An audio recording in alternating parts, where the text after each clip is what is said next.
Hey, Drag Race fans. Season 14 is here, which means it's time to listen to the greatest Drag Race recap podcast in the entire world, allegedly. Race Chaser with Alaska and Willem. We've both been on Drag Race. Some of us more successfully than the others. And we know the tricks, we know the tips, we know the girls, and the behind-the-scenes secrets you won't be able to hear anywhere else. Baby, we ain't gotta worry about pissing off anybody, so listen to Race Chaser every Wednesday for the real tea, only on Forever Dog's Mom Network. We ain't your mother, but we're your mom. Do you want to go deeper? If Race Chaser isn't enough drag for you, then join us on Fridays for Hot Goss, where we talk about internet gossip, dressing room drama, and lively debates about who zoned who tights and whose wig was wrong. And if you're obsessed with Drag Race, if you love drag queens and want the insider track on every episode of RuPaul's Drag Race, then Race Chaser with Alaska and Willem is the perfect podcast for you. You can find the show wherever you listen to podcasts, or just hold up some high heels to your ears and you'll be able to hear it. Grab a wig, too, sexy lip, and a pair of heels, press play. Today, we are wrapping up our final thoughts on Cycle 5 with our Mom Network sister, Willem. Stay tuned as we chat with Willem about what she was up to in 2005. Then, we get into the top model of it all as we break down the finale CoverGirl commercial, our top 3 must-do. After that, we take a stroll down memory lane as we critique the final 2's best photos of the cycle. And finally, we chat with Willem about her plans with the Mom Network and for all the fun things she has going on this year. You won't want to miss this episode.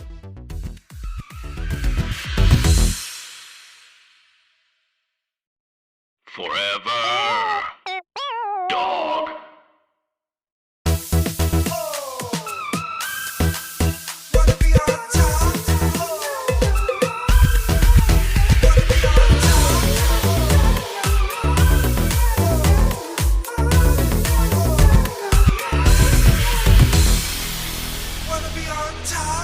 With me, Shea Coulee. Are top model fans born or made? Hey, I'm Shea Coulee, and welcome to Wanna Be on Top, a podcast where I explore the cultural phenomenon that launched 1,000 smizes. As always, I'm joined by insatiable power bottom and top model expert Maxwell Esposito. Hey Maxwell, how are you? I am doing so great today. You know, we're like the winter grayness of LA is kind of burning off a little bit. So it's nice to kind of get to spend some hours outside. How are you doing? I love that you can go outside. I mean, listen, there's a lot of people right now that can't go outside due to weather or other variants and things of that nature. Look, it's been nice, the earlier part of the new year. It's been really relaxing, you know. Finished tour, came home to, you know, beautiful new counters and custom little counter for baby because, you know, did not want her to be left out of the custom counter moment either. I understand. Yeah, and just been like playing some video games. Dan got me the Oculus, that virtual reality mom. So yeah. I was like I've been playing some Beat Saber with the Lady Gaga extension pack, you know, getting my beats on. She's getting her Mother Monster beats on. Getting my Mother Monster Chromatica Beat Saber live. So it's been really, really great. Do you remember Lady Gaga had her own Beats by Dre? Yes, I do. Did you have them? No, I saw them on Twitter recently. I had them. I got them with a pair of tickets to her show once, and they're very uncomfortable. I was very traumatized to see the picture and be remembered that my ears were stabbed all the time because they were square. They were triangles. They were these big they were triangles, brick triangles you shoved in your stones, ears. Yeah, And they didn't fit. They did not fit anyone I know's ears. But we can unpack that for a different day. Maybe we just needed to know people with bigger ears, you know. I am a little person and I do have little ears. That is true. I'll do my research. I'll open up a Reddit forum. I'm going to get to the bottom of this. But you know what? Maybe it's like for older people because allegedly your ears get bigger as you get older. So I hope you held on to those beats because they might fit now.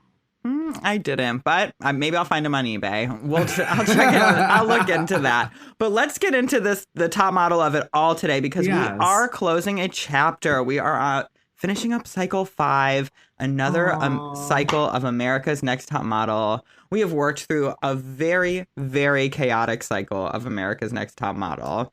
And the girls are in London for the finale. Our final 3 are Brie, Nicole, and Nick.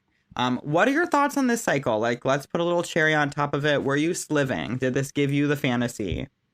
I mean, definitely sliving gave me the fantasy. Like, I mean, at this point in top model history, it's really when the show has like hit its stride, and it is just such like an international just like success and craze. And I was such a devout fan to the show at this moment. So for me, going back and watching cycle 5 was just a pleasure, and I've loved talking about it. I have just really enjoyed it so much. How about you? I love cycle 5. I truly forgot like when I sat down to like start like reading over the cast list again, I was like, oh yeah, she came from this cycle. Oh yeah, this storyline, like the granola bars, like granola bars. I sat down. I mean, that was really great. This is just a good cycle. I mean, Lisa gave us the television we deserved. Yes, it's absolutely. Also it's a good precursor for our next cycle too, because cycle 6 is also really good. Definitely some of the best castmates I think come from cycle 6, but. Yes, in the same way that, you know, when we started this podcast and I was just like listing what like some of my favorite seasons were, I've always like mentioned how much I loved season 2, and also, see, I'm already laughing how much I love season 6, because we get some really fantastic, just like joyous, funny personalities this next season. So I'm really excited to talk about this. I feel like each top model season is like a niece or a nephew, you know? Like you remember them when they were born, when they first came out, and then you go back and it's been a couple of years, and like you've changed, they've changed. Well, actually, top model stays the same each season, but like you go back at it, but you like, yes, and I feel like every season we like go through and we have these like really amazing fun like memories and get to have these great chats with our guests about like who they were, what they were up to at that time, what it was like for them watching top models. So yeah. We also are such reality television connoisseurs. We've spent so much time during the, you know, last couple of years inside, like at least for me, like doing reality show history. So watching this through like a little bit of a different perspective and like kind of remembering that this is for TV and like these girls are young and impressionable. Like watching it now, you're always like, oh, wow, this is kind of this is kind of crazy. This is kind of crazy that this was on our television and 5 million people tuned in to watch it every week. Absolutely. And I was one of them.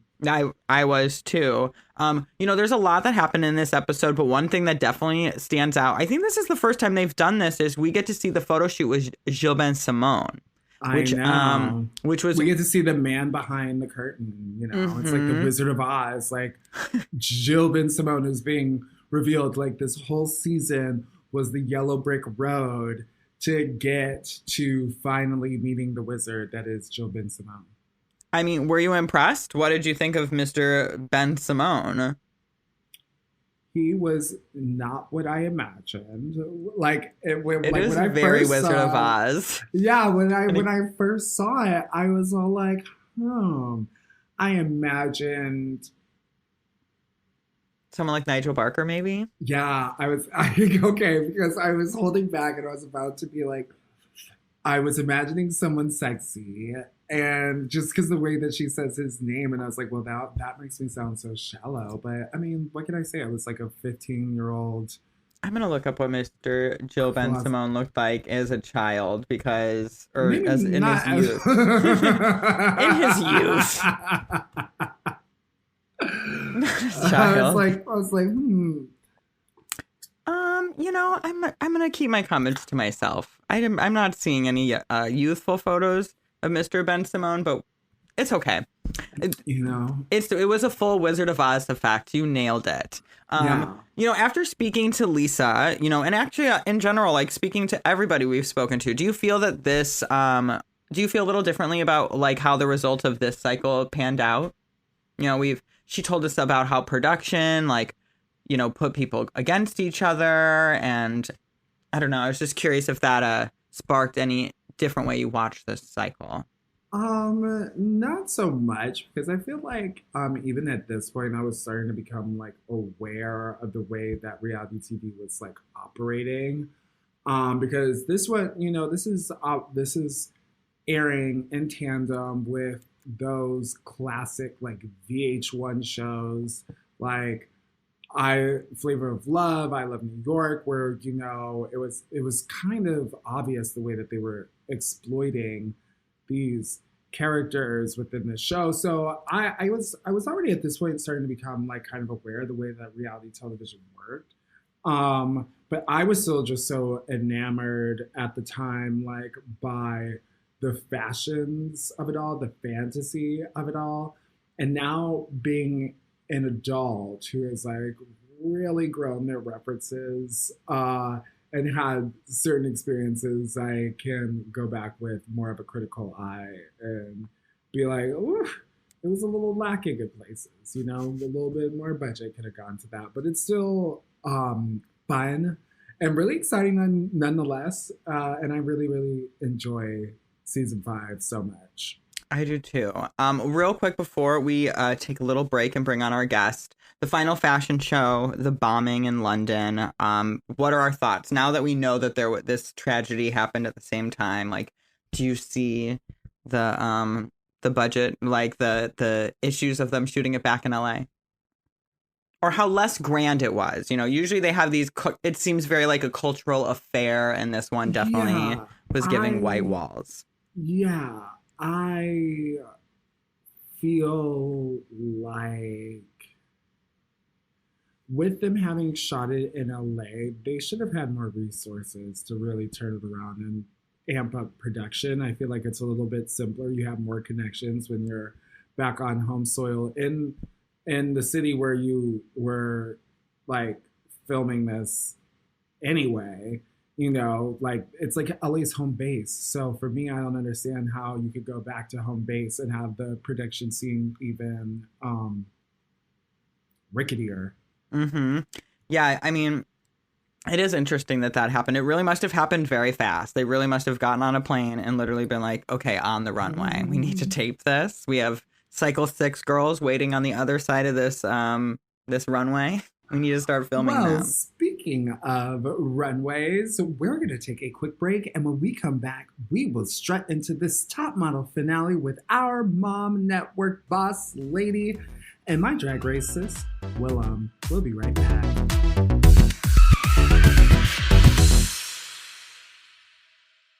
ABC Tuesday. Jeopardy goes to college. 36 of the nation's sharpest undergrads come to primetime in a collegiate clash. What are Polaroids? What is plasma? What is Yoda? For a chance to win the title of Jeopardy! National College Champion. Hosted by me, Mayim Bialik. Who will come out on top? Did I mention it's in prime time with $250,000 on the line? No pressure. Jeopardy! National College Championship starts Tuesday, 8/7 Central on ABC and stream on Hulu.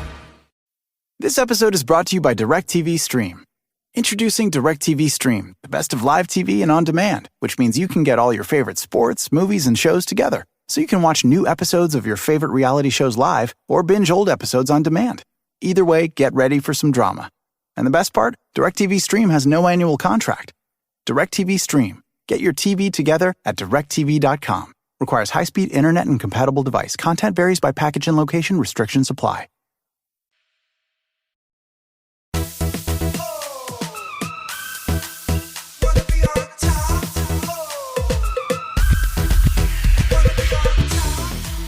Welcome back. Okay, I am super excited to get into this finale with our guest today.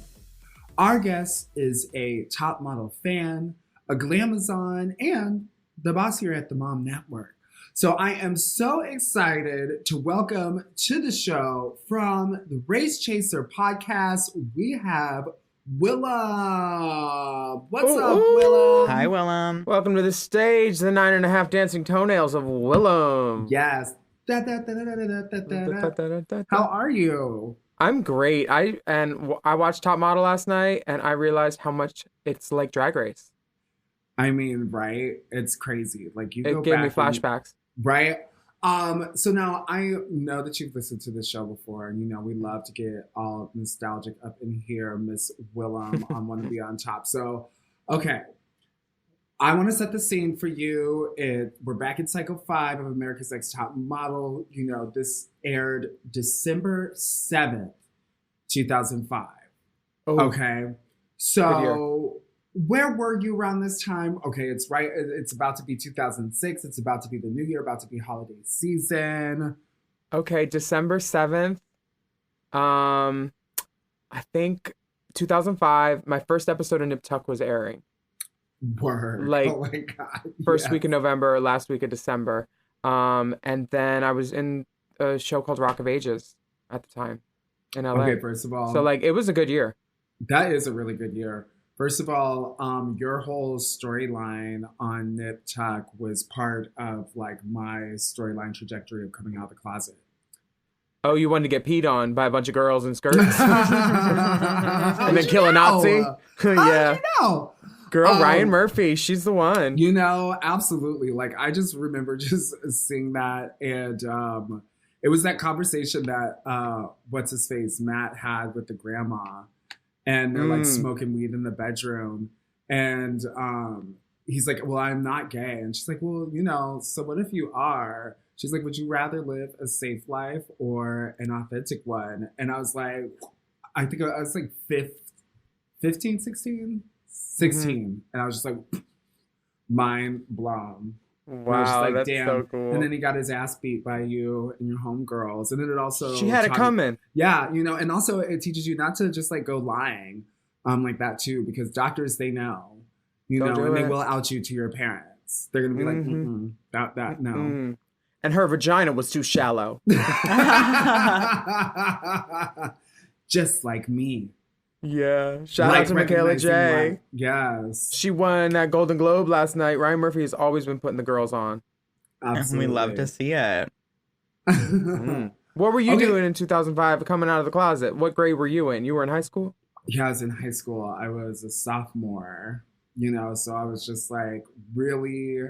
I think this is the year also Joel Kim Booster, like, started going to, because he was homeschooled. So I never even met this kid. He lived around the corner from me, never met him until then because he was homeschooled. But he wanted to be all gay and faggoty too and do things like musical theater and choir. And he was just all like mom and dad. I want to go to regular school, public school. Yeah, and then all the little boys started coming out of the closet. And some did you own a wig yet? Oh baby, I had a wig. I had a Spencer's wig, I think by the time I was 8 years old. Like one time went to the mall with my sister Michelle, and while her and her friend Rachel were like, you know, trying to flirt with some boys at Cinnabon, I snuck over to Spencer's and got, it was like a vampire. It was like a vampire wig. It was just like black bangs, like gothic, but I was just like, for me, that's like the illusion. That's like who I am. Yeah, and so that's all you need. I remember I had that bag like under my bed, and I have specific memories of really turning it to Britney Spears' Crazy video. And that wig. Stop! Yeah. And what movie was that for? Like, it was paired with that movie with Melissa Joan Hart. The Melissa Joan Hart. Drive Me Crazy, Adrian Grenier. Yeah, Drive Me Crazy. You know why? I remember just really wishing I had that green crop top. Oh, I have it. Oh, you can borrow it. I have it for the Derek video. I had it made. Howie made it. Bitch, yes. Anytime. Yes. Let me live that full fantasy. the leather pants and the green crop top and the crimps too. See, that was the one thing that I didn't understand. That was her first weave, girl. I remember. And you know too, the ponytails. We're talking so much about this shitty synthetic wig, but I remember I learned a valuable lesson at this young age because I was like, ooh, I need to crimp this wig to look like Britney's, thinking that I could take an iron to that synthetic wig and it would handle, yes, exactly, singed. And I was Funny, like, okay, won't do that. I tried to bleach a thrift store wig for like 3 days in the sun before my mom was like, will you take that off the mailbox? Because I had it resting on the mailbox to get sun. And it did not work. It was a bus driver too, but I needed it. Oh my goodness. Yes. The adventures of just, young queens coming into themselves. Like at this time, I think because of America's Next Top Model at this time in high school, I was like really trying to be all like Euro. No lay me around. Yeah, very Pomeranian. bad.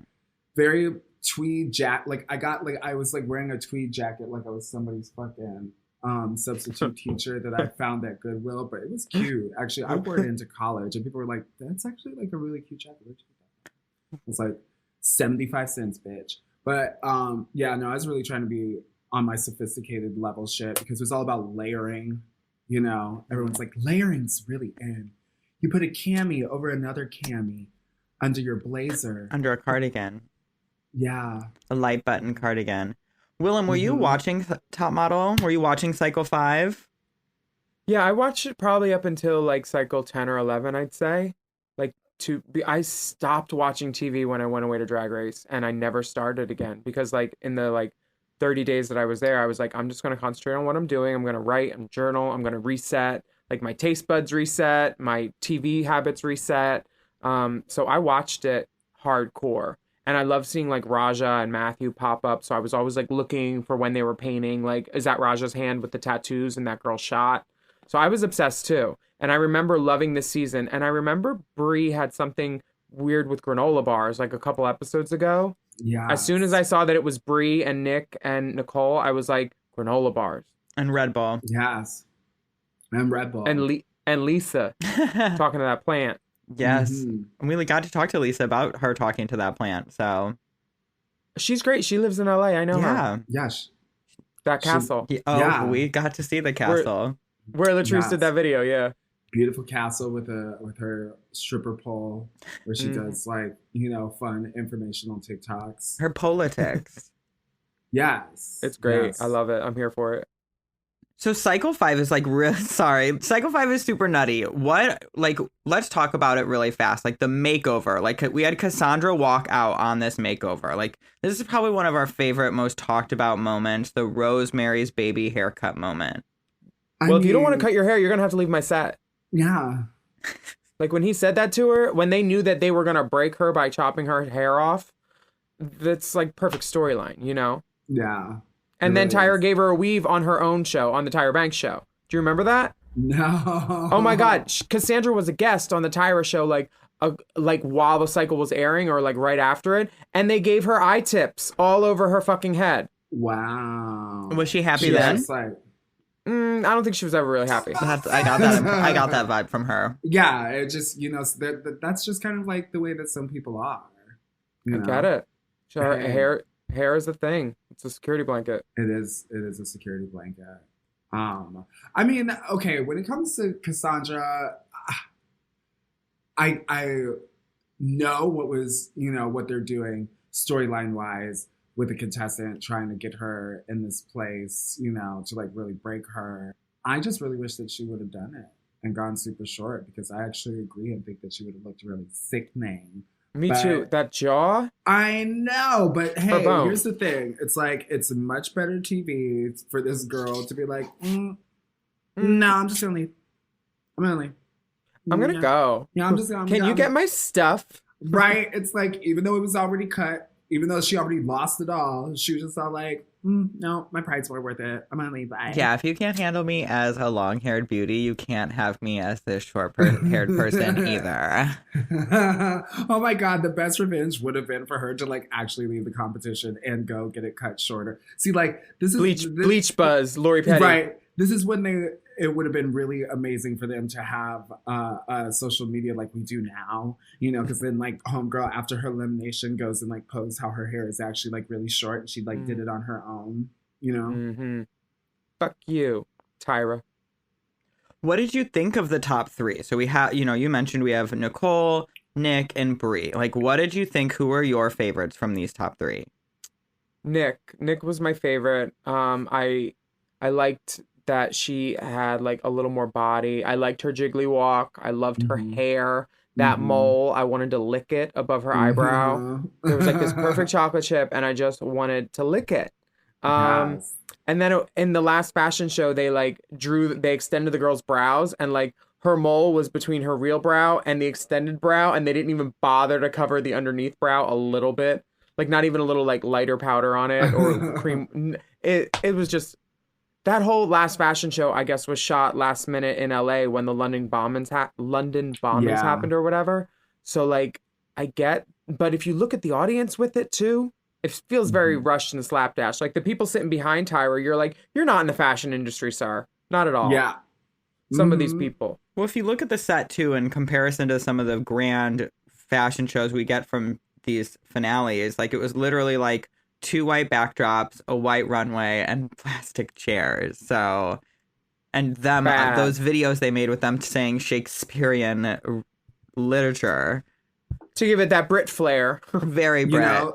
It was very transparent. They're like, we'll just make it like too funky, like the backstage with people rushing around shadow boxed, and it just turned out looking like a fucking bad diorama. Not too funky, not Mugler, not George Michael at all. Not that at all, because it was too flimsy. Not too funky. it lacked the intention that like Too Funky had, and also Too Funky had the control of being like an edited music video of like capturing like the best of like the tableaus and like getting them right, whereas you're really just watching the chaos of a fashion show, which is not as glamorous as we like to think it is. It's a little clumsy. Who were your favorites for the final? Nick as well. Nick was really just my standout favorite from the jump. I just really thought that she was extremely beautiful. Loved her eyes, like her hair, her also just how fierce she was. Like all of the photo shoots, I really, really enjoyed her. And I know that they tried to like downplay her and say that, in moments that she wasn't versatile and like would only give like 3/4. Can't shoot your whole career in 3/4. Right. But I'm also like, you also can't just like pick only photos where she's in 3/4. It's like you're picking them. Duh. Yeah. So what are you talking about, Tyra? Right. So I think Tyra was threatened. She saw, this young jiggle beauty. She said, no, you're getting second, bitch. Do you think Tyra ever was threatened, like with Kissy in cycle 1? Like, do you think she was like ever really threatened that these girls might actually come for her? No, I don't think she was ever actually threatened. But don't tempt fate either. True. What I liked about Nick was how like just like down to earth she was. She was so sweet. I always like gravitate to the people that I would hang out with in real life and how they handle situations. And even that situation with Jayla where she was just like, I'm just gonna do the best I can with the same secret. I just thought that was not the best move in the competition, but I respected her decision. I like that when Nicole in this episode was jumping on the table in Groucho Marx glasses and like a nose, Nick is just like, okay, I don't find it funny. I mean, you're doing this for cameras. Obviously, they're asking you to act like a dumbass because they need something. There's a camera in the room and I'm just chilling. I'm being normal and you're being crazy. Right. But whatever. That's a coffee table. Get down. This is a hotel, ma'am. Yeah, exactly. Get off that wooden, rickety British ass coffee table. Right. Because, it's rickety. Like, she was like, well, I was like, she's like a young, tiny little model. Had she been any larger, that table probably wouldn't have been standing. So, had it been my ass on that coffee table, which it wouldn't have been. The dancers had no troubles lifting you, honey. She's lithe and light. Yes. Oh my gosh, I love that term, lithe. I just learned about that. Try to describe her without using the term lithe. Okay. So, Willem, as you know, the contestants are asked to do their final commercial. And It is their final test to impress CoverGirl, who they would be representing for the following year.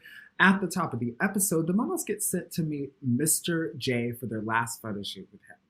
The models are very nervous about this part of the competition, and honestly, rightfully so, because it can be a national campaign used for CoverGirl. So, off the top, what are your thoughts about this part of the shoot, like the CoverGirl ad that's going to run for the potential winner? Like, I think this CoverGirl ad was, compared to other CoverGirl ads, boo-boo, and The Fool. My favorite CoverGirl ad was like the one with like, They built a set, I think it was in Japan, with Eva and Yaya. There was like a water over stones, over bigger stones, on with the light and like the cherry blossom pussy willows. And that was the CoverGirl ad. This was low budge. They're like, we brought a ring light from America, just stare into it.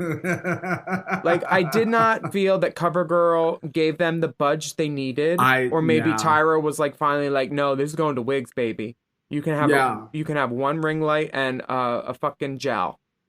Yeah. I don't know. What did you think about the CoverGirl photo shoot this year? I agree, because here's the thing. CoverGirl should feel aspirational. It should be attainable.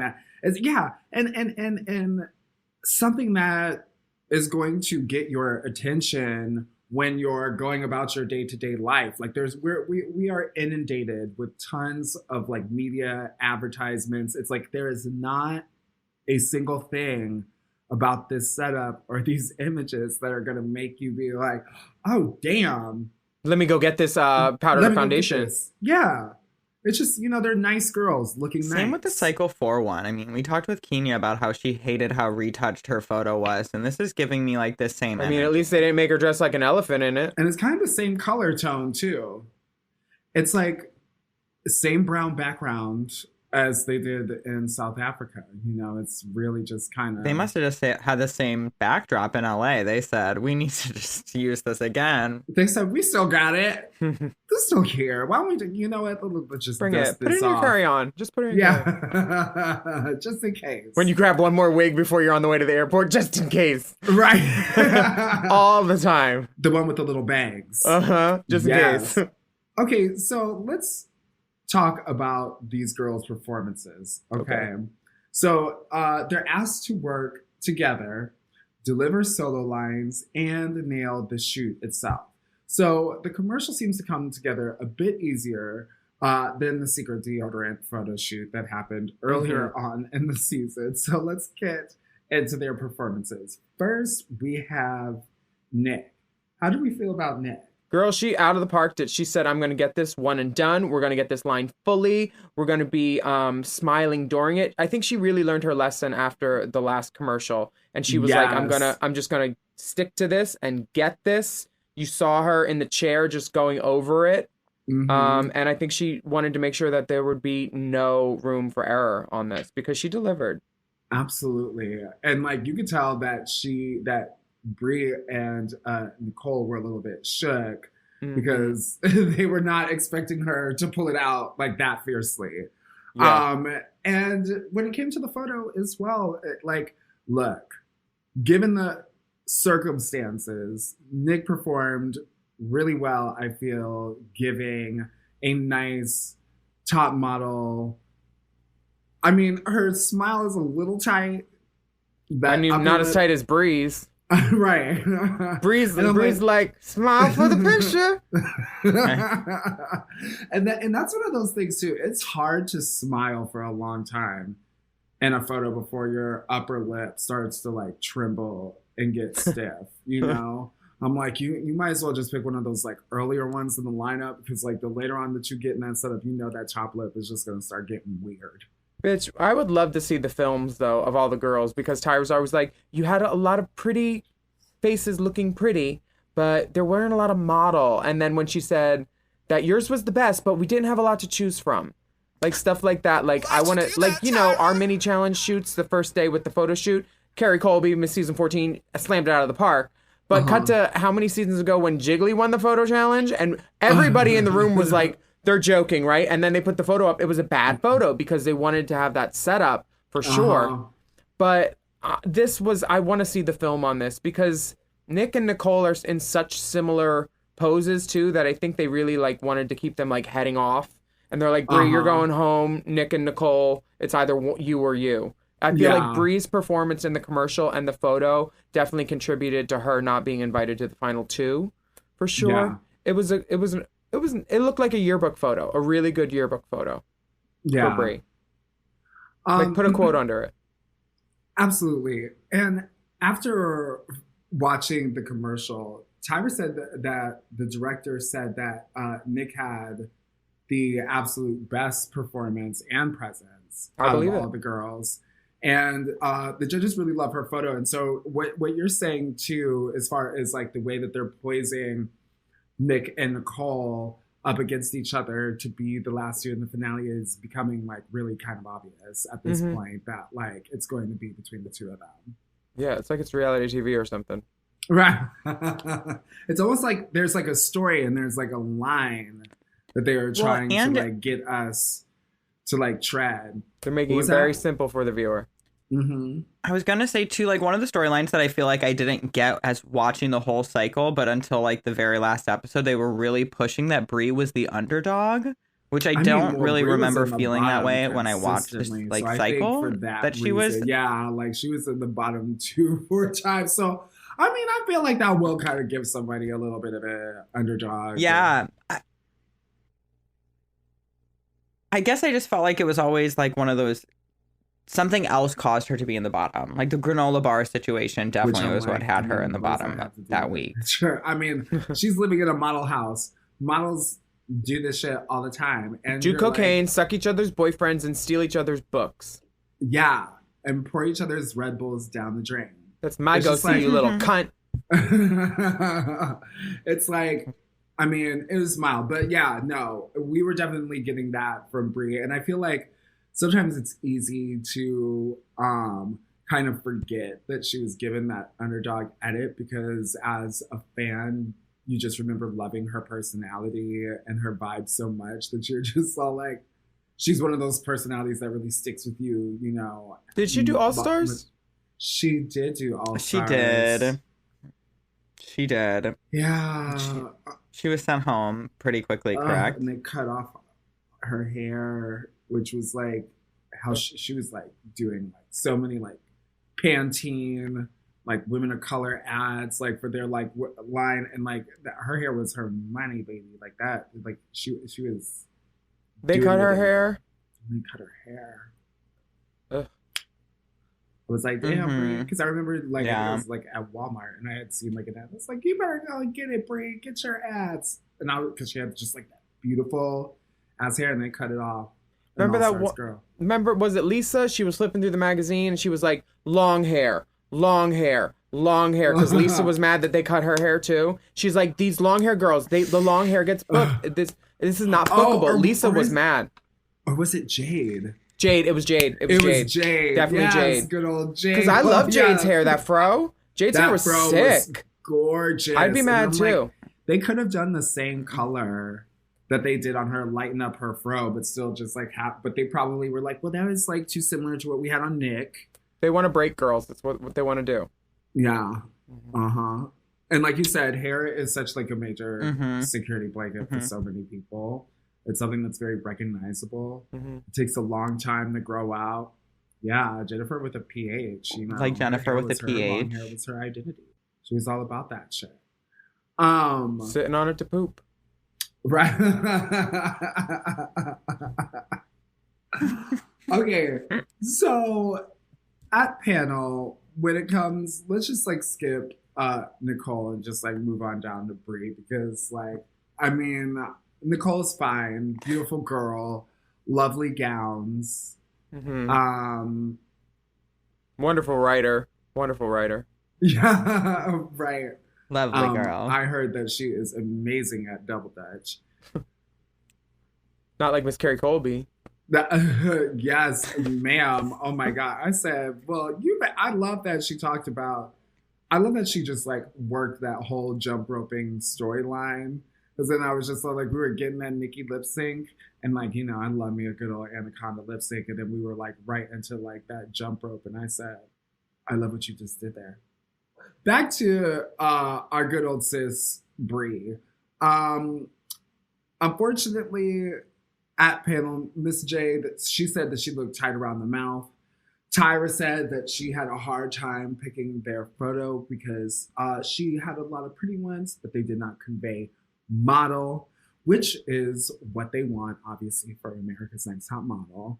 And when it came to her performance, the judges could see that she struggled with the lines as well. So, unfortunately, it was Brie's time to go. Though we loved her, the judges decided that they were going to go forward with Nick and Nicole, the battle of the ends. I mean, that's literally what I said to myself in high school. So, you know, you're welcome. I was like, wow. Nick and Nicole, I definitely thought the same thing. I was like, wow. Right. I was like, do we want one what a syllable or choice. two? This is really where we're at. I mean, I feel like it was Brie's time to go. She had made it all the way to the top three. Gave us some really iconic, amazing moments. And now we have our top two, which are Nick and Nicole, who will be battling it out for the finale runway. And we're going to take a quick break. And when we come back, we're going to get into this runway show. Can the adults please smoke now? Yes.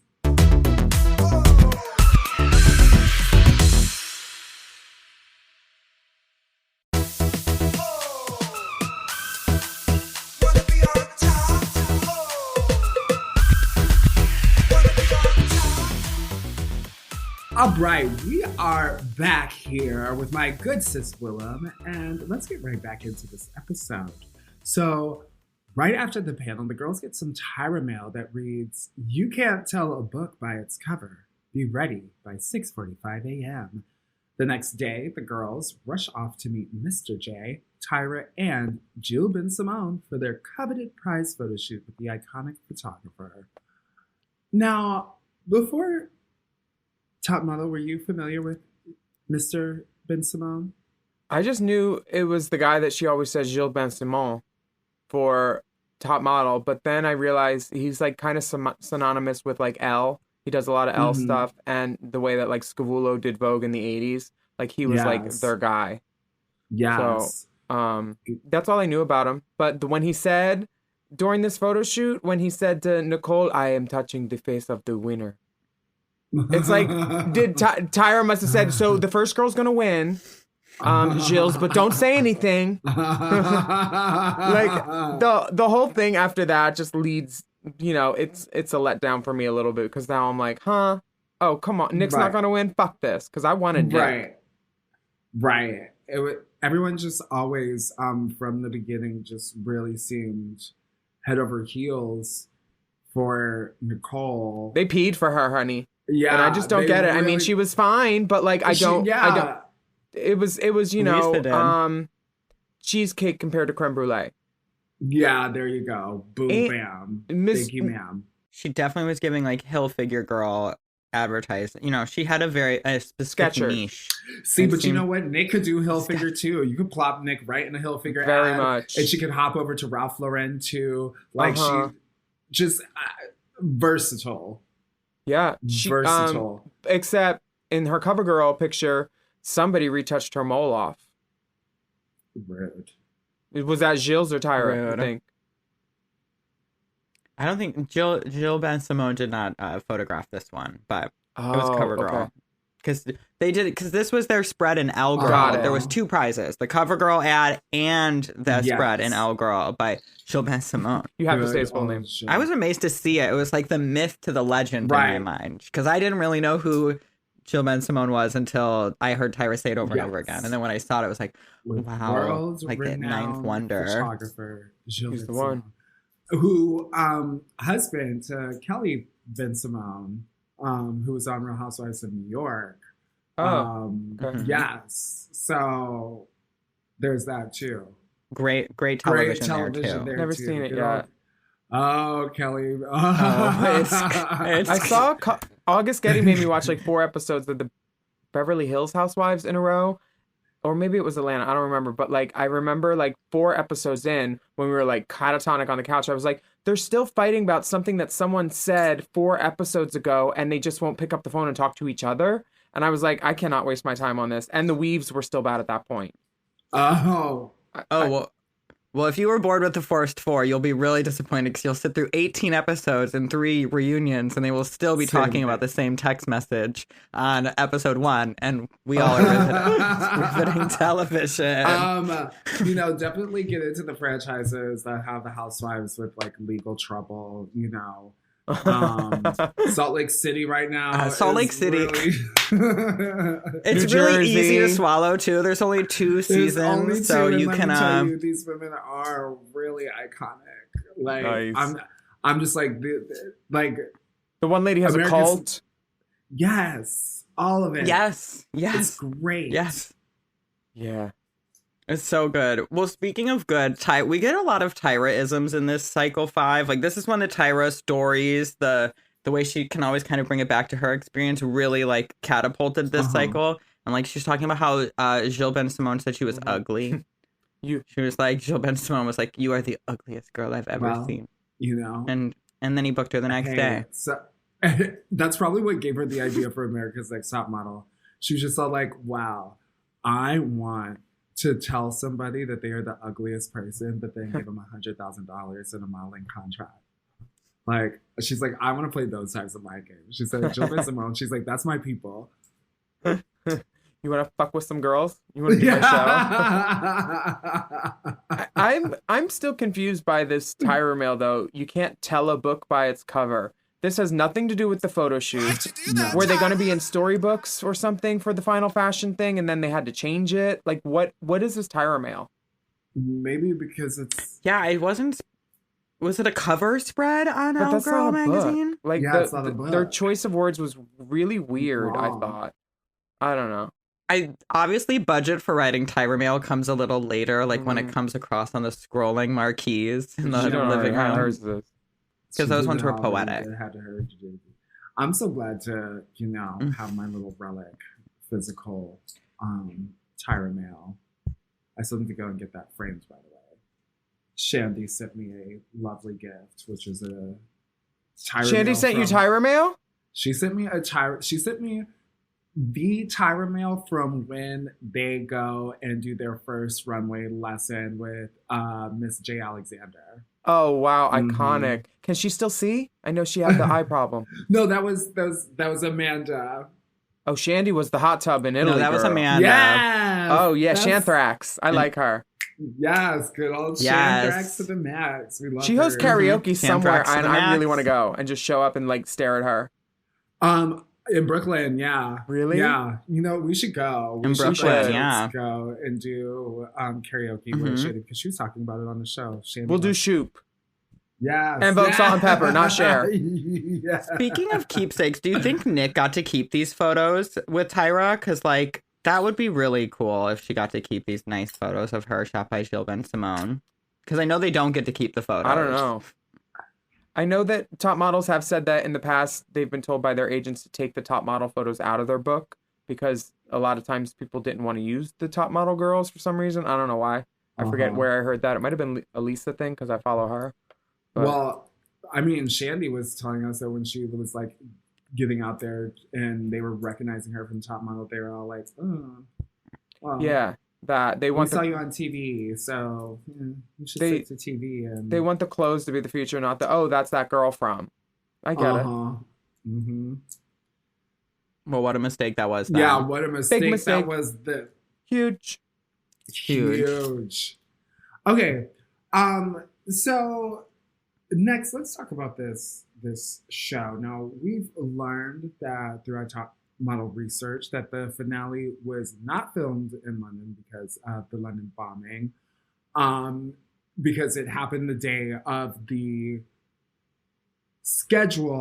originally scheduled runway show. So they had to cancel the show in London and do a fake one in LA. Tyra told the girls that they would be walking in the Granny Stock fashion show during panel before. Then they transferred the show to LA where they still use their clothes. Now, as a Top Model fan and an all-round insider, did you know this tea about the show beforehand, Willem? I don't remember why I knew, but I knew when I saw that we were reviewing this episode that it was in London and that the final was over here for some reason. And I don't remember why I knew, but I knew. And I remember thinking it looked like it. It looked like it was like very slapdash. Like 3 rows of people on a sound stage. Like that's not a fashion show. Yeah, not very London. Mm-mm. Thoughts on the Shakespeare quotes? I don't get it. I don't see how it played into the clothes or it helped elevate the fashion show. I think the reason they did that was because they needed to make it British somehow. So having the girls recite Shakespeare would lend that London flair, they thought, but who knows? I just couldn't get past Nick's unblended bottom lash. Like cut a lash in half and then put it on the bottom and then like no little like even like a line. It just gave me like 301 on the bottom, very Alyssa Summers. Very, very, yeah. It wasn't giving sci-fi, which was also something they definitely were like, it's a sci-fi show. I did not see it. Sci-fi Shakespeare? Yeah. It's like, you can't just put 2 things together and expect they go well. No, it was absolutely confusing.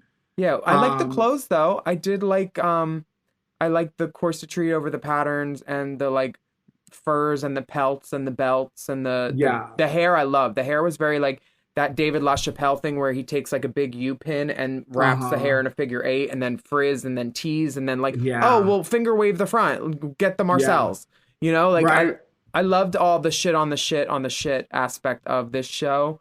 I thought Nick's runway was better than Nicole's. Nicole did this weird foot out thing at the end that I thought should have disqualified her. I thought they should have had a water gun or a paintball or a laser pointer. Tyra should have just said, no, not that girl. Send her home. You literally will have took the words out of my mouth about that foot stomp because I was so mad. I legitimately felt like that alone should have just disqualified her. Like, how dare you mall walk in front of me? I know. Like, I was like, whenever has Miss J told you that is the direction that you should go in? Miss J's plug probably fell out as she was sitting. I love her. She's been to my house. Oh my gosh, she is absolutely fantastic. We had her on the show. And ever since then, her and I have been just like chatting in the DMs, sending each other funny videos, and like 16-year-old me is like screaming, just screaming every time I get a notification that I have a DM from Miss J. Alexander. Like, I lived in a house that was owned by Larry Rudolph, Britney's old manager, and Miss J came, and anytime I had guests, we would open Britney mail. Like mail that came addressed to Britney, and we opened this letter and it was from a prison, and the guy sent a picture and he signed the back, and it was just like, I still have the letter, and it's kind of weird, but I was like, this is the best letter ever, Miss J. Thank you for doing this with me. Like, she's so fun. She's iconic. She is iconic, from Tyra mail to Britney mail. We live all of it. Yeah, we had a great Kiki with her. So let's talk about some of the girls' photos throughout the competition. Let's do it. During the judges' critiques at the final panel.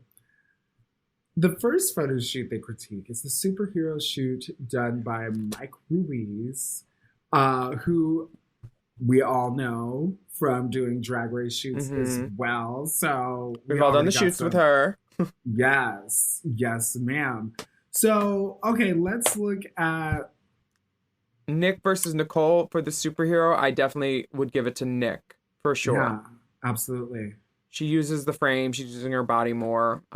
She was just better. And it's front on. It's not 3/4. Tyra. Yeah, exactly. She's staring you dead ass in the face. I also, Nicole. Now this. Yeah, Giving American Apparel.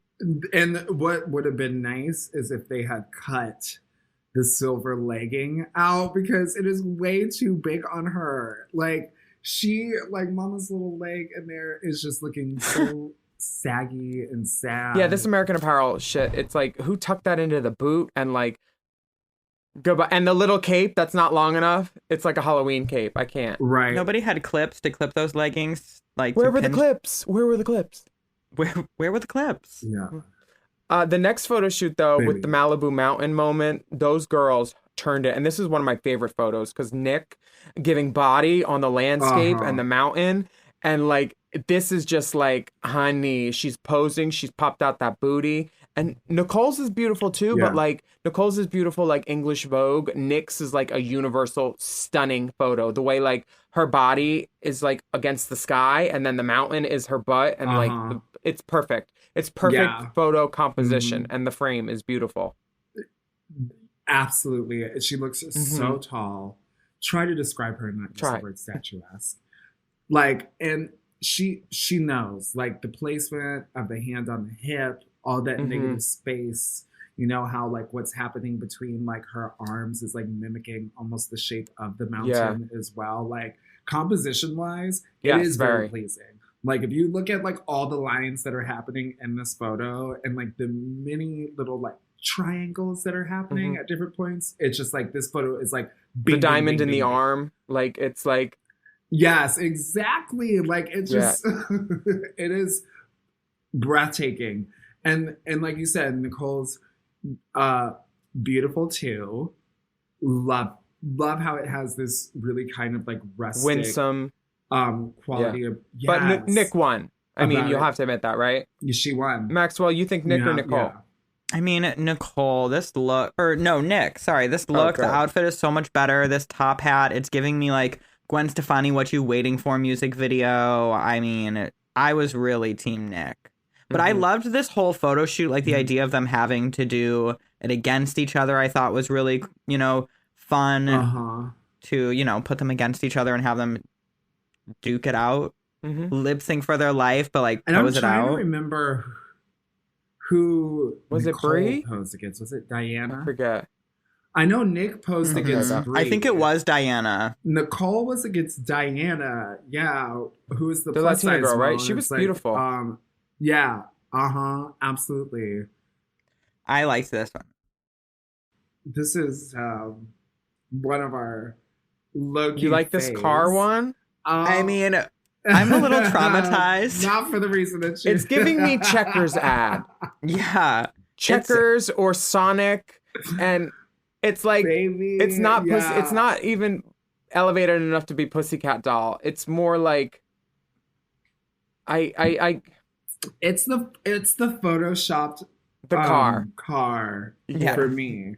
How they posed on an actual car, but then they literally just went back and photoshopped these cars. And they're so much taller. They're so much bigger. I like can't unsee that. They're like baby cars for sure. I never noticed that, Maxwell. You're totally right. We talked about it with Nate White from Nene Lashiro, and he was like, they're so much taller. And I was like, I never noticed that. The car is literally the exact same in all the photos from the light. It's stock photo for sure. It's really like, how is the shadow going one way for the tires and then the other way for the girls? Right. It's not good. But I'd say that Nick slams us out of the park. She makes you look like you want to get in this car. Nicole looks like, can you change my tire? My dad's AAA car didn't work. It's right. And I'm so bothered by the way that Nicole's heels are still on the ground. And she's like leaning against this car. It makes her feet look like boats. Big-footed bitch. Nick is like, whereas like Nick is really pointing. She's on tippy toe and she's like engaging. She's on her tippy toe. Tina toe for sure. Yeah, gotta love a girl who points her toes, you know?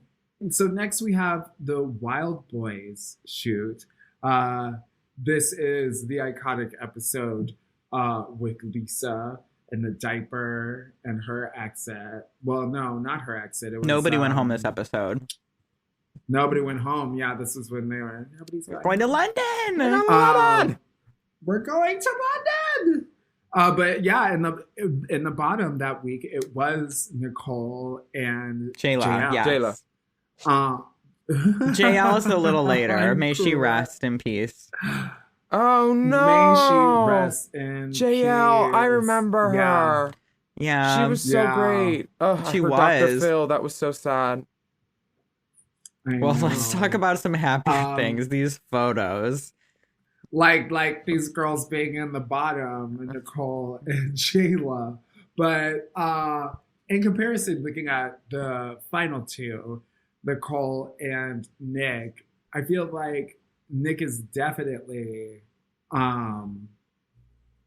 delivering a really good scream moment here. I mean, Nicole struggled through this whole shoot. Like, we didn't talk about it earlier, but she seemed to kind of always have a temper tantrum. And I feel like this was one of those moments where she was like struggling and just was like, wham about it. Yeah, because she's like, I don't know what I'm supposed to These do. lights are blinding me. And also too, Steve-O and the cleverly edited Dress. Dress to hide the fact that he was flashing Honey, everybody. I had to tuck his him. I dick. did a show called Dr. Steve-O on the USA Network in like 2000, I think 8 or 9, and I had to get him in drag, and like it was nice. How He had was a that? big old dick. Yeah, I was staying last year. Actually, like when I started recording this podcast, I like ran from Chicago because it was freezing and went out to LA for a month, and I was like, in Hollywood Dell, and when we would walk, take our little morning walks with the dog, he actually like lived in it. Well, let's go into this Bollywood shoot. I think we talked enough about the Wild Boys shoot, and we'll move into this Bollywood shoot. So what about Bollywood? Is this okay now? Like, wouldn't it this fly was, like, now, one of would the it? So this was like one of the styles of London. Like when they arrived to London, there were 4 styles. It was like sophisticated, punk, mod, and Bollywood were like the 4 main styles that they had to like work with. At least they acknowledge that a lot of London is not from there. And like, if you go to, it's South London where I got this tattoo. I think it's called Hackney something. Like it's all Indian, and I had like the best like Indian food there. There was like real good Jamaican food. All the hair stores are there. So like, I get that they were playing London with this, but like Sex and the City, the reboot had a line about like cultural appreciation versus cultural appropriation, and I feel like this is appreciation because it's got other girls in it, and like those people were obviously fine with it. Maybe, hopefully, they were being paid.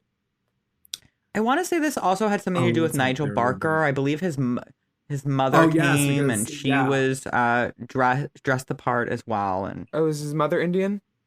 Yes. Nice. Yeah. Yes. So, because Nigel's half, right? He's biracial. I'm not sure. I'll take whatever half you don't want. But I know that his mother is. Yeah. But I know his mother is. So this was kind of a little bit of him trying to inject a bit of that, of his experiences. I'd like to inject his experiences into my shoot. CHUTE. That shoot back there.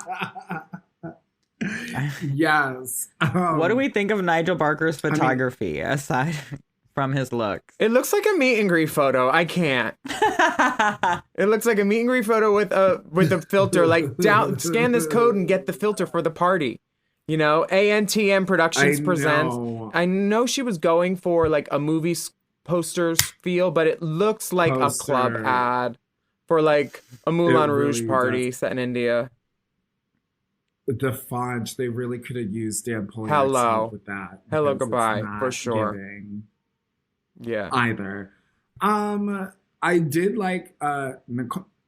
Oh my god, no, I almost called Nick Nicole. I did really like Nick's styling in this one because I just really think that I just feel like this whole entire episode, I'm going to listen back and it's just going to be like, so this is the reason why I love Nick. And Same. so any positive that I can find to build her up, that is what I'm going But to. again, this photo, Nick is front on, face on, and Nicole is 3/4 again. So Tyra, Hello. You got beef? When we gonna eat, bitch? Why'd you do that, Tyra? This Yeah. is Nick won this one. I think Nick did too. I think she should have won the whole Absolutely. thing. I feel like Same. this was like one of the first times I disagreed with Tyra ever. When it Tyra came and to I the don't talk anymore, actually. Oh, Did you see her as the mayor on Insecure? yes. Girl, she was in that short little bus driver with the bang. She loves a little when short she bus does her driver when acting. she does her TV Mhm. acting. Her acting's Yes, it's like RuPaul in she's her like, red wig when I'm- she acts AJ and the Queen, Bitch Who Stole Christmas. You do Gaga wears brown hair when she acts. RuPaul wears red hair. We were literally, yes. That's how it happened. We were literally talking about RuPaul and how her actress hair is Red and Wild. Brady Bunch, wasn't she red in Yes. that? Auburn. Yeah, she was red in Brady Bunch too. Yes. Yes. She's like, I'm an actress. She said, therefore I am red.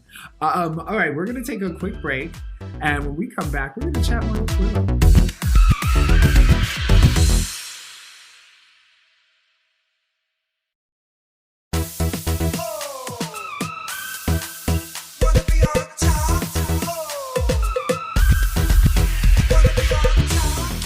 So we are chatting with our top model expert, Willem.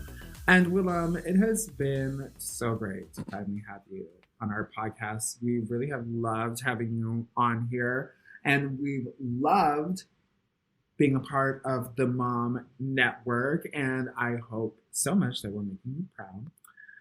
So, speaking of Mom Network things, you and Alaska are killing it. And last year, your show, Race Chaser, continued to grow as you commented on season 13 and All Stars 6. And you started 3 new shows on your network just this previous year.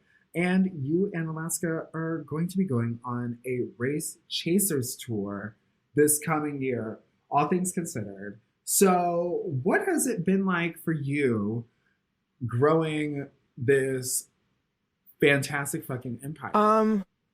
It's been wonderfully gratifying to me, helping with Mom, because during the pandemic, it's been hard to connect with people that would come to our shows and stuff and be involved with our careers a little bit more and our, how we want to entertain them. So the fact that we could be in their ears without being there is nice. And I like that, we're doing, Alaska and I make podcasts for our ears, stuff we want to listen to that we would think other people would want to. And Want to Be on Top was always just like this.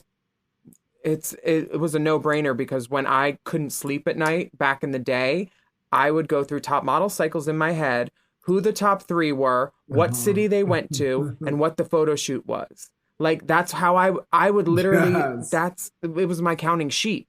So like, I love your podcast. I love Very That. Hijinks is so funny. The Chop, Yes. Sloppy Seconds, just Meatball cracks me the fuck up. Like, getting to work with She her does. on things, and you, and like giving other girls a chance to get their voices out there more is great, because like I've had a great career for the past 2 decades at this point. I've been doing this a while, and I don't know if I'll ever reach the apex that I did in the 10 years that I did prior with like Boys Bottom and all that stuff, and like how we blew up. So it's nice to be able to be a part of the New Girls and like helping y'all with your podcasts. And like, I want to be remembered as like someone who like broke the glass ceiling a little bit and then pulled the other bitches up through their ponytails. That's why you got to cross hatch those pins, because I'm pulling you up. Yes. So that was like a long-winded answer, but Sew it in if you sew-ins can. are great. Don't use natties. You need some pins. Yeah. Yes. Oh my gosh. What has been the biggest surprise for you so far in joining the realm of podcasting? The biggest surprise is I can tolerate podcasts now a little bit more. before my own podcast, I had never listened to a podcast. I don't need people in my ears all the time. I have enough voices up there. My ADHD does not respond well to podcasts because I just have to rewind. I'm like, I wasn't listening to any of that, and I just listened to the whole hour. I don't know.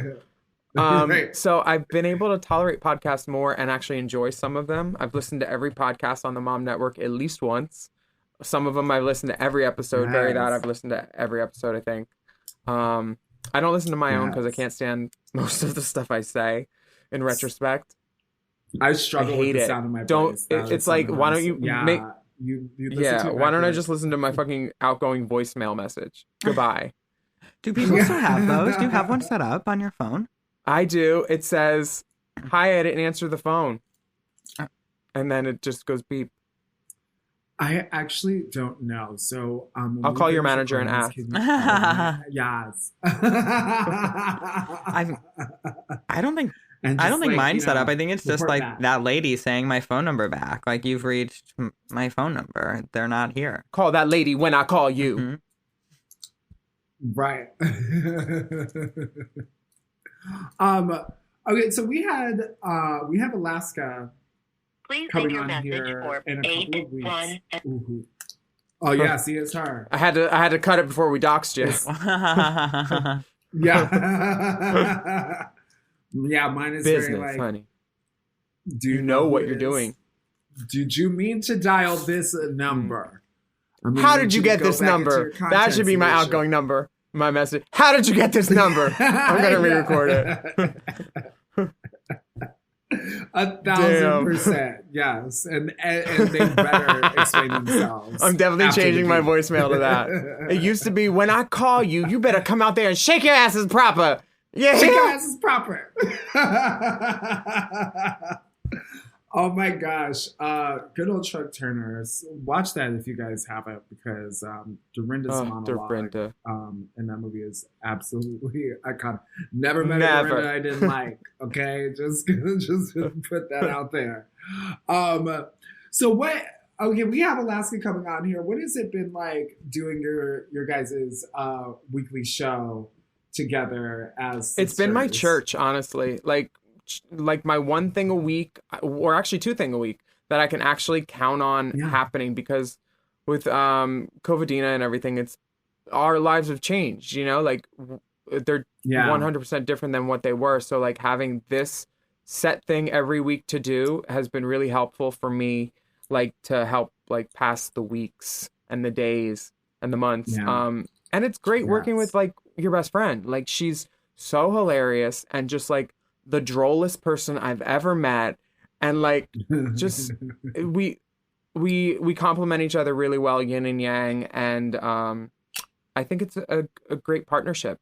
It's weird how so many people I just did a gig in San Fran this week, and so many people were like, you're such a big part of my week, we listen to you and like you get to be somebody's friend because you're in their ears, and like it feels like you're in the dressing room or the room with them, and they're getting ready and you're just there sitting talking, you know. So I love it. It's crazy that we had a thought in an RV on the way out of Burning Man. Like, all we could listen to was Golden Girls podcast because that's all we had downloaded, and we were in like a 7-hour line because there was an Amber Alert because a girl was off fucking her boyfriend, and her parents were like, she's missing. Girl, she was getting it in the desert, getting the desert D. Wow. So all we had to listen to were these podcasts on Alaska's phone. That's all she had downloaded, called Out on the Lanai. That was a Golden Girls recap. And we had the idea of like, what if we did this about like gay stuff? And then we're like, what if we did it about Drag Race? Because I hadn't seen all the episodes 7 years ago or 6 years ago when we came up with this idea. And then it took us another 2 years to actually do it. But you know, drag queens, we were busy. We didn't know what hair we were going to wear for the promo. And it took a couple years to figure out. I understand. It actually took Dipper. That's what it was. Once I figured out like we could, because we knew we couldn't do it on our own. And then I was like, wait, I met this guy named Dipper. He's like a director. He's got his shit together. And it kind of just became this great thing. And then, you know, my agent found the podcast network that we were on. They were the only ones that wanted us, and we had shot it on spec. So it's nice to know that we as creators had an idea. Our idea became an action, and an action became like a creation, and we like made this, and like there's all these girls making coins off of it now, and like just furthering their art and their platforms. And it's nice that I can share that with Alaska too, because I can look at her and be like, we did this, bitch. And we did it without anybody over our head taking a cut of it. We did it on our own. Nobody told us what hair to wear. Nobody told us what basement we could go to and who we could work for. I loved it, and I'm very proud of it. Yes, I hope it's absolutely. part of my legacy. Yes, and I'm happy to be part of the Mom. I wanted to call it POP, Podcasters of Pennsylvania, because that she and I are both from Pennsylvania, but she went, what if we call it Mom? And I was like, ooh, I love that even better, because Pop wouldn't have worked for you. You're from Chicago, bitch. Right. And way of Pennsylvania. When we realized that Mom was wow upside down, bitch, honey. You said wow. Honey, Mom, I couldn't. Do you know how long it took me to realize that it was? Girl, I didn't realize it till they said it to me weeks after. Baby, I didn't know. I had already been listening to Race Chaser, had already joined the network. you listened to it too? Had already thanks. been literally on the network when it was pointed out, and I was like, wow. I was like in front of my salad the whole time. Right there. Yeah. And we were just on tour together doing the Christmas tour for MP Presents back in 2021, so long ago. And I know I love being on tour with you. You are so much fun. So I can only imagine. Yes, you. I can only imagine how much fun you and Alaska are going to have on this Race Chaser tour that you girls are going to be doing.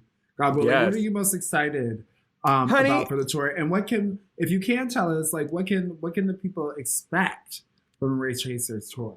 Shit. Well, we've done, I think, 6 Race Chaser live gigs so far, and everyone has been totally different and crazy. It's not an actual us sitting there podcasting. We do numbers, we do stuff to do with the podcasts.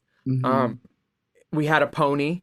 We had 2 ponies, bitch, in LA. Yes. We showed, and my pony had a ponytail extension in it too. She was named Cool Whip. And then the pony tried to steal the hair. They took it back to Bakersfield. I was like, you know that damn well that was not that pony's ponytail. That was mine. So they had to bring it back. Tried to steal my hair. And then we showed up on the Oscar Mayer Wiener hot dog truck. Wow.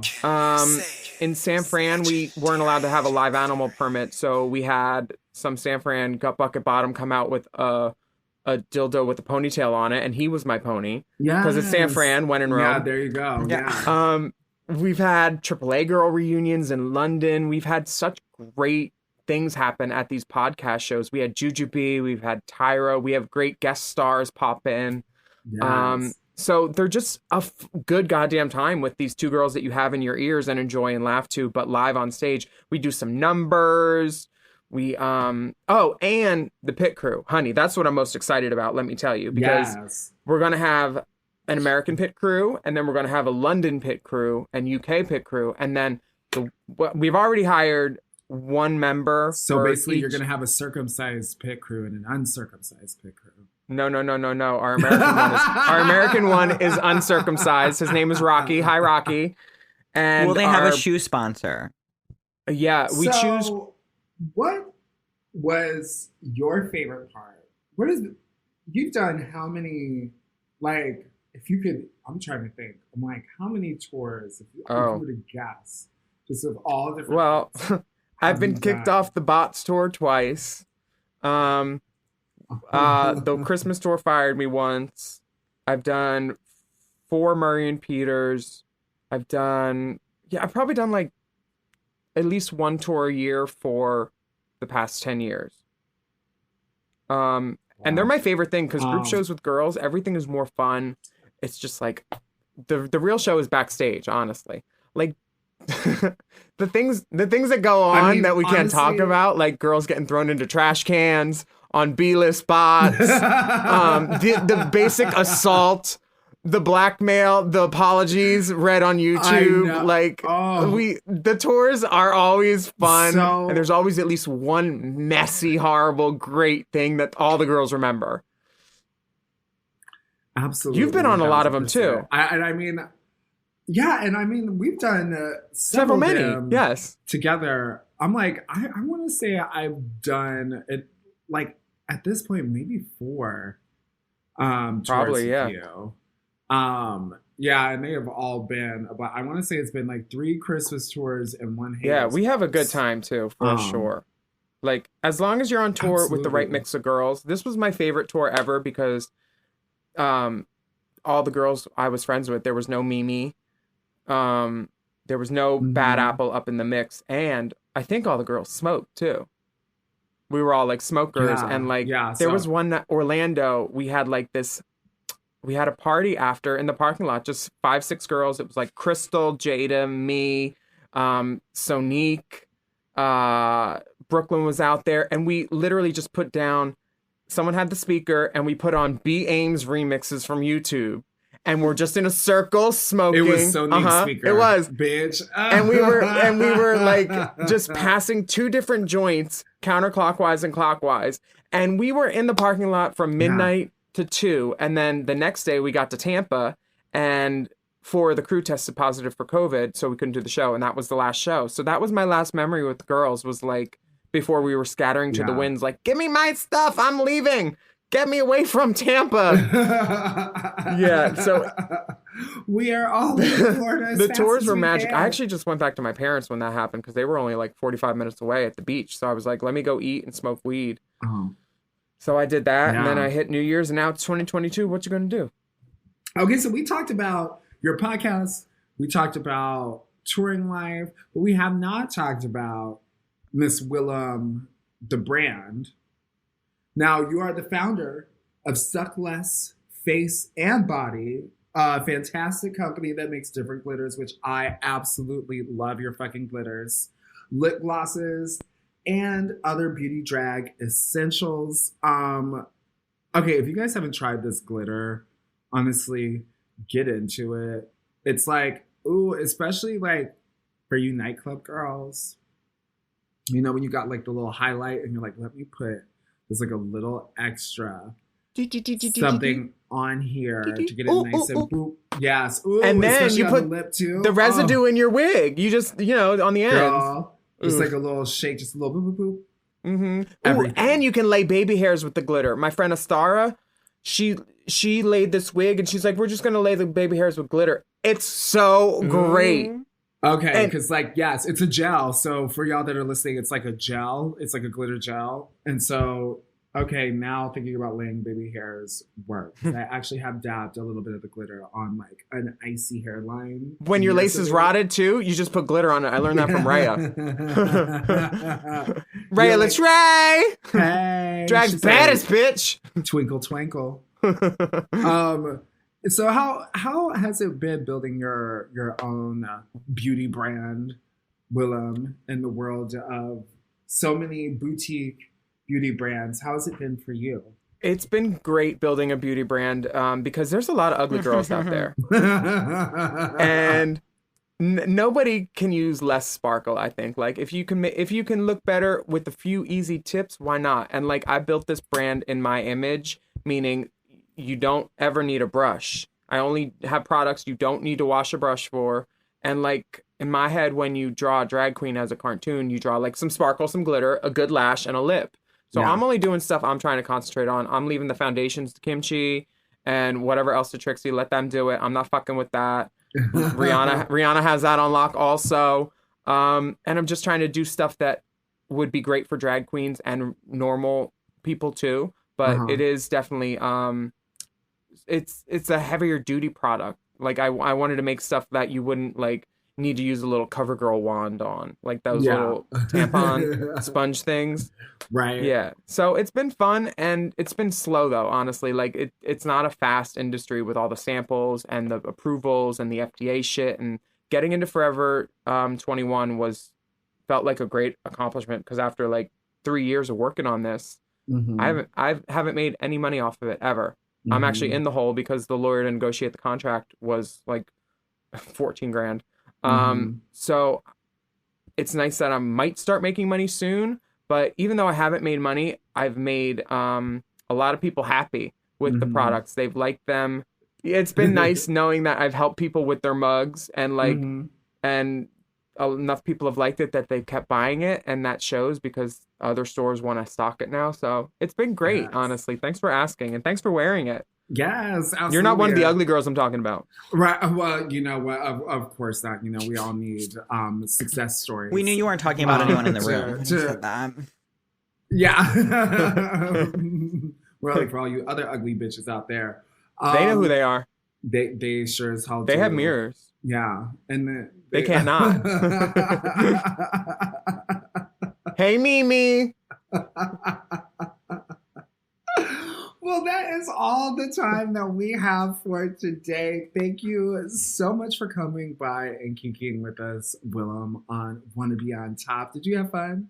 Wanna be on top. Whoa, whoa, whoa. I had such a great time. Thank you for having me, Shay and Maxwell. I love your podcast. I'm such a fan. Where do I get tickets for the meet and greet? You know what? You don't even need to. We'll just. I have put a you on the wristband. list. Actually, Yeah. I'm ripping off this wristband right now. It's been on since December 14th, and I'm finally taking it off. You can meet us out back behind Mickey's. Oh, okay. Oh, girl, I saw Miss Alana, who's Adam Lambert's drag mother, go behind Mickey's on Cinco de Mayo. She came back with a sombrero and $300.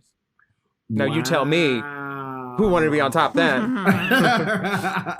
Yeah, that was a good. I used to work the door at Mickey's. It was great. Oh, That I got is a stories. good time. I love Adam Lambert. Thanks Sweetie. for having me on your pod, girl. Yes, absolutely. And tell all of our listeners where they can find you online and keep up with you. And You everything can meet me at the hotspot.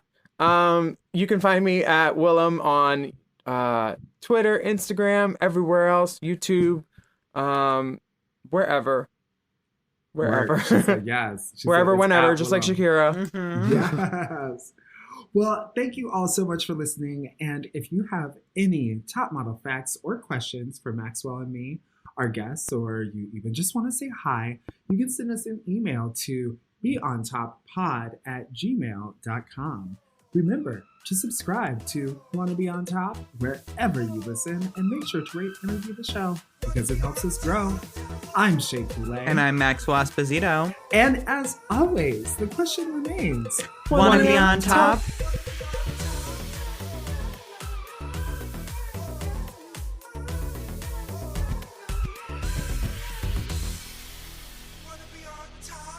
With me, Shay Koulé.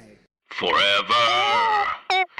Dog. To listen to Wanna Be on Top ad-free and 1 day early, sign up for Forever Dog Plus at foreverdogpodcast.com/plus. Make sure to follow at Forever Dog Team and at Mom Podcasts on social, and rate and review Wanna Be on Top 5 stars on Apple Podcasts. Yes, bitch, I said 5 stars on Apple Podcasts, Spotify, Stitcher, or wherever you get your podcasts. Wanna Be on Top is produced by Forever Dog and Moguls of Media, aka Mom, hosted by Shay Koulé, produced by Maxwell Esposito, editing and sound design by Will Pitts, executive produced by Willem Belli, Big Dipper, Alaska Thunderfuck, Brett Boehm, Joe Cilio, and Alex Ramsey.